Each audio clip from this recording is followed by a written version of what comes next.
হ্যাঁ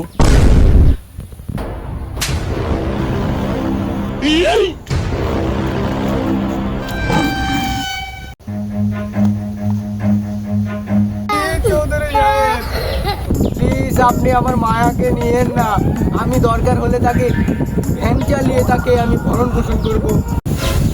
দরকার হলে আমি মাসের বাড়ি মাথারা গামলা দেব, তা আপনার মেয়েকে সুখে রাখবো।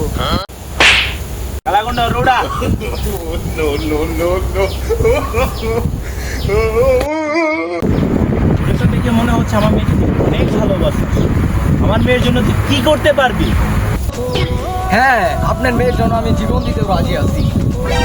এই, দাঁড়াবো তো বাড়ি রে। গরু গলায় কান্দ। no no no